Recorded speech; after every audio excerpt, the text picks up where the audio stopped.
ma ne apaisement parce que quelque part on a vu que lii nga xamante ni xew na ñuy tam dem côté bi Khalifa Sall di jeter la pierre à Déthié Fall de l'autre côté di am ñuy dem sax ba naan quelque part Saliou mi nga xamante ni Farba Ngom moo nekk ki ko njëkk a tudd. Est-ce que jaaruñu ak moom fi ñu jaaroon ak Djibril Ngom xam nga donc tout ça moom bu ñëwee. Non seulement day nekk éclairage mais également day nekk apaisement di expliquer ne dans la coalition xëy na y a eu des tiraillements xëy na y a des mécontents xëy na y a des frustrés te xam nga am na leneen lu mu si dolli mu ne du yem kese ci seen liste lu tax jusqu'à présent frustration waa Yewwi Askan Wi la ñuy dégg pourquoi jusqu'à présent ñi kontaanul Yewwi Askan Wi la ñuy dégg pourquoi jusqu'à présent listu Yewwi Askan Wi la ñuy wax ne respecté na normes yi wala respecté wu ko c'est parce que comme nu ma ko doon waxee démb ci édition du soir dañu def de sorte que les listes de Yewwi Askan Wi ñu fuité c'est parce que listu Yewwi Askan Wi dañu fuité moo tax ñi toog di naan seen liste au niveau du département de Dakar c'est pas paritaire c'est parce que liste yi dafa fuité moo tax ñoom Cheikh Bamba Dièye di naan position bii ñu teg waruñu ñu foon a teg ku mel ni Moussa Diop di naan kii position bii ñu ma teg dafa sori xam nga loolu c'est parce que seen liste dafa fuité mais tey jii nii bu ñu toogee ba liste Benno Bokk Yaakaar génn mais jàppal ne il y aura également des responsables de cette coalition là yoo xamante nii investir wuñu leen départemental wala au niveau national ñu génn wane seen frustration te loolu il me semble que quelque part moom bu attirer attention ses militants c'est pour tout simplement mettre le doigt sur la difficulté qu'il y a dans les investitures tey bu nekkee da nga teg une coalition en place boo xamante ni c'est composé d'une trentaine de partis il faut forcément mu am ay concessions il faut forcément mu am mais nag loolu je pense que tamit c'est une responsabilité la parce que man à un moment donné je n'ai pas compris l'élargissement de la coalition Yewwi Askan Wi xam nga toog nañ fi ñu ne Cheikh Bara Dolly dafa bëggoon a dugg si ñu ne benn parti moo ko bloqué parce que nee na PUR moo ko bloqué parce que nee na lii ak lii mais je pense que cette dynamique là dañ ko waroon a continuer di segg ñi nga xamante ni dañu leen di fekk si coalition Yewwi Askan Wi mais tey boo jëlee képp koo xamante ni lañ doon wër mais di nga dugal ñoo xamante ni quelque part nekkul philosophie Yewwi Askan Wi moo leen tax a jóg nekkul idée wu Yewwi Askan Wi moo leen tax a jóg mais xëy na ay comme ay mber ngembu lañ dañ leen a dàqee fële ñu mer ñëw dugg fii nii li leen di gën a yitteel mooy seen bopp tout simplement donc troisième point bi ma doon wax mooy mise au point par rapport ak la liste de Yewwi Askan Wi au département de Dakar bu ñu rejeté mais également mise au point par rapport ak la liste de parrainage de Benno Bokk Yaakaar bu mu taxaw ne quelque part mënul comprendre que ñu rejeté ay lu ñu mel ne ay gëm sa bopp ak yeneen i liste alors que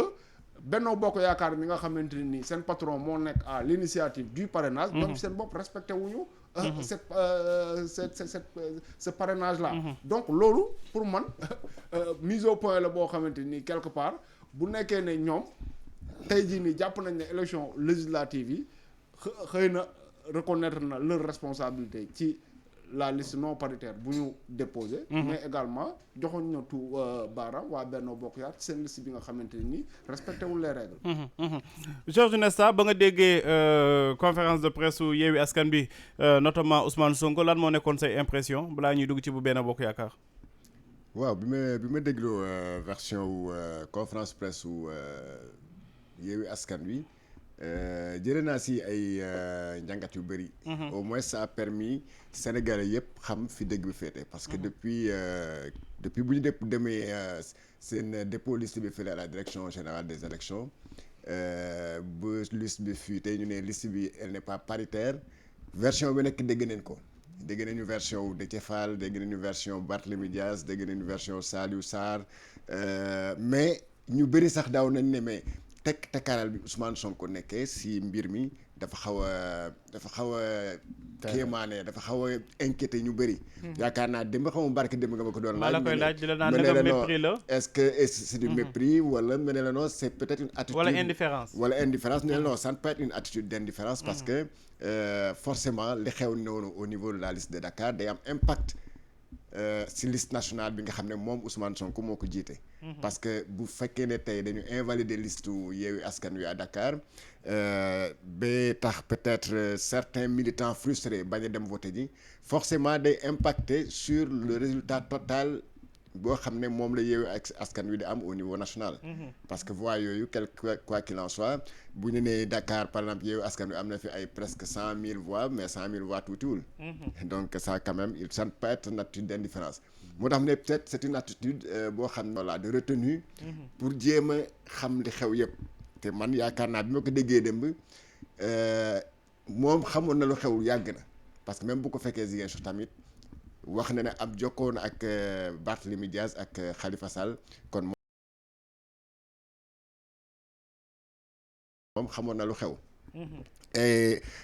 ci loolu tamit il faut ñu féliciter ko parce qu'il a eu le courage de dire ce qui s'est passé. Absolument. au début nii dañu wax ne direction des élections ñoo changé seen liste bi ñu ne lii du liste bu ñu déposé woon ñu ne am na ku ñu rocci lii kii ne Saliou Sarr ne man du ma mandataire bu mën a am sañ-sañu dem rocci kii wala teg kii mais démb Ousmane Sonko wax dafa leer. dafa leer c'est que quelque part monsieur Barthélémy Diaz a fauté. fautam mooy lan mooy insister sur le fait de dire que man il faut que liste au niveau départemental ma ànd si ak maire yoo xam ne dinañ mën a jàppale si compétition bi. parce que campagne électorale dafa ànd ak xaalis dafa ànd ak mobilisation et tout donc mu gis que ne peut-être bu àndoon ak maire Babacar Mbengue mi nga xam ne mooy maire comment on appelle Yaraax ànd si ak koo xam ne mooy ku mel ni Pala Mbengue au point E ñooñu mën nañ ko jàppale si combat bi jàppale ko financièrement ak même au niveau de la mobilisation. mais est-ce que loolu enjeu boobu est-ce que loolu nag lu mu wax noonu jaroon na quand même que ñu dem ba duñ ko seetaan muy campagne.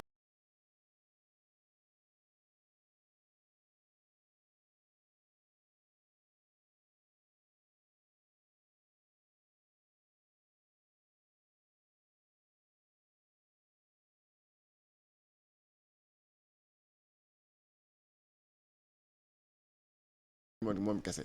donc au moins foofu moom sénégalais xam nañ maintenant à quoi s'en tenir ça c'est une vérité la deuxième vérité est que comme ni ko Cheikh Tidiane yu mu waxee parce que moom moo njëkk a wax sax. pour calmer les esprits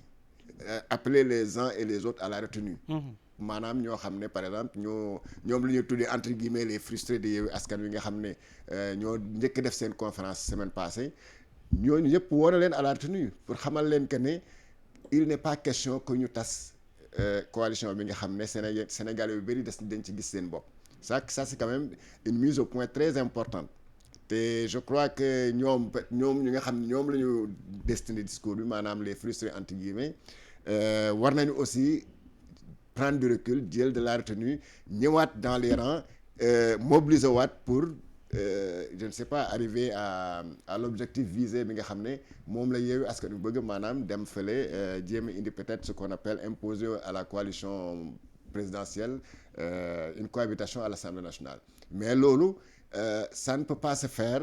bi kii di xëcc fii kii di xëcc fële mënul nekk il faut que ñu ànd nekk benn te loolu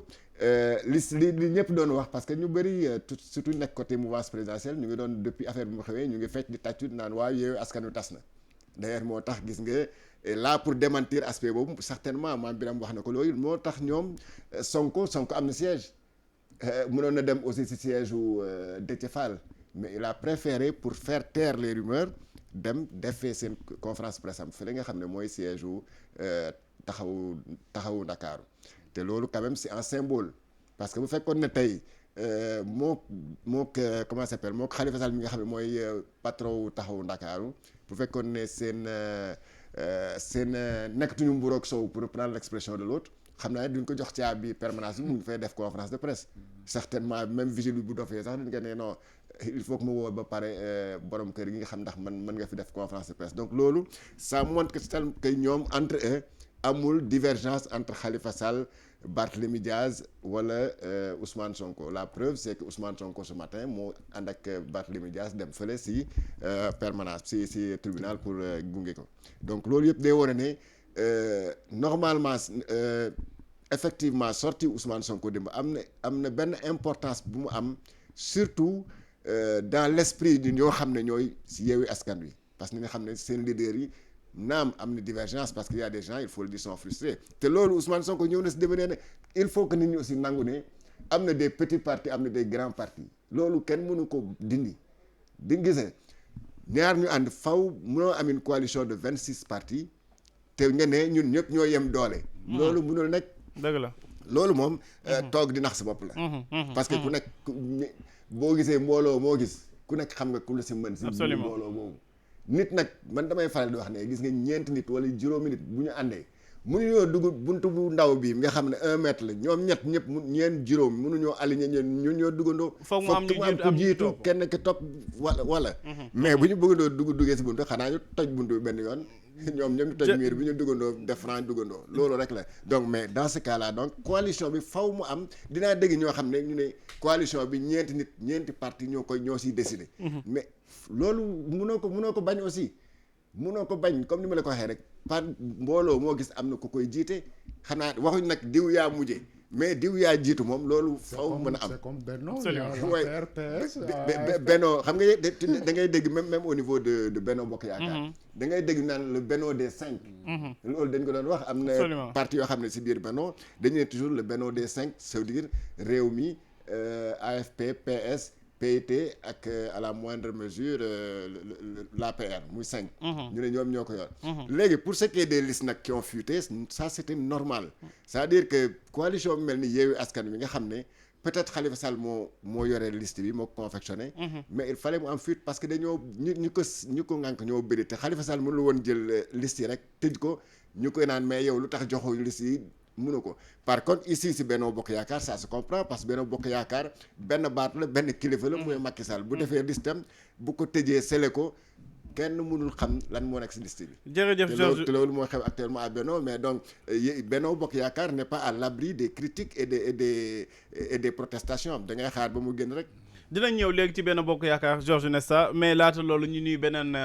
ku indi aussi couleur de paix. Ramatoulaye Sarr mi ngi mel ni tey jii da ngeen ko déggoo de yéen ñëpp weex ngeen sol. loolu lay nirool de. tàngaay bi la. dafa am ay couleur tàngaay couleur seddaay. waaw xam nga du ma naan def foog nga may expliquer. waaw éviter sol lu ñuul nag ci tàngaay. ci tàngaay day attirer chaleur. wax nga dëgg de da ngay romb nit rek di xeeñ dibi.